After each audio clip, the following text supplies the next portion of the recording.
Assalamualaikum warahmatullahi wabarakatuh. Nama saya Muhammad Iqbal. NPM saya 2018 21500 517. Saya akan menjelaskan buku yang berjudul Ilmu Akhlak. Penulisnya Beni Ahmad Saibani dan Abdul Hamid. Penerbitnya dari Pustaka Setia. Tahun terbitnya 2010. Tebal bukunya ada 306 halaman. Pertama-tama, apa yang ada di pikiran Anda ketika mendengar frasa akhlak? Yang terlintas di pikiran penulis mengenai akhlak adalah segala hal yang berkaitan dengan perilaku tanpa tambahan bumbu-bumbu lainnya. Apa yang dimaksud dengan bumbu?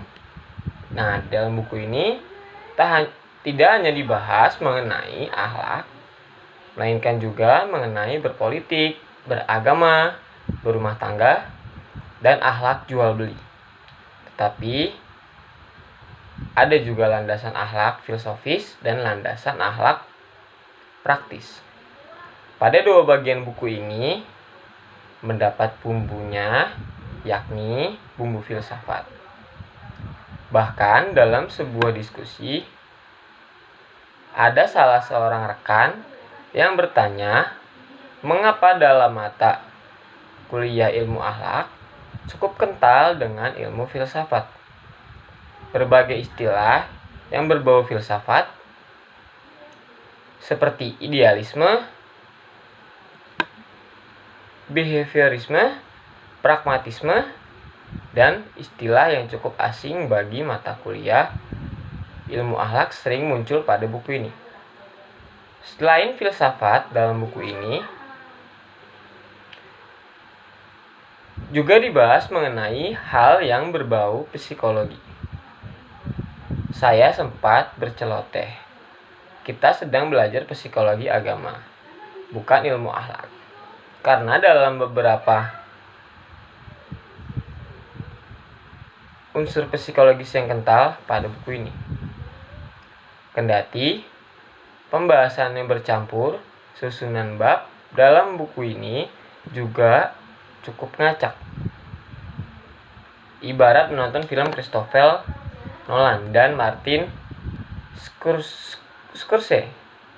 Jika boleh dibilang, dalam istilah film, buku ini begitu mind-blowing.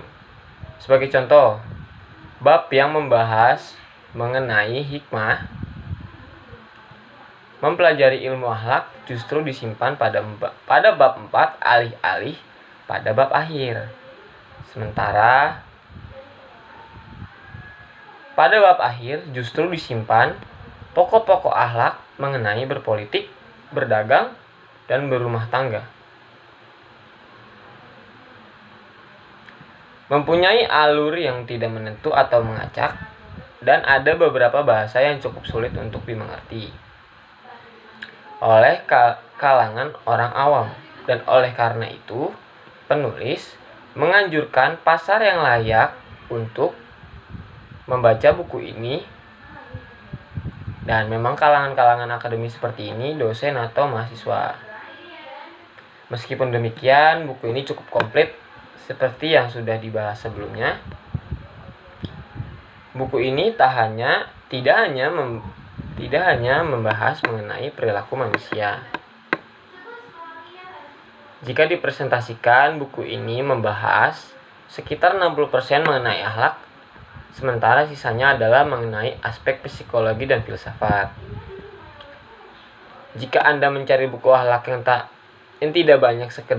tidak hanya sekedar membahas tentang perilaku manusia, buku ini layak dijadikan rujukan mengingat luasnya pokok pembahasan buku ini. Sekian presentasi yang bisa saya sampaikan mengenai buku ilmu akhlak. Kurang lebihnya mohon maaf. Wassalamualaikum warahmatullahi wabarakatuh.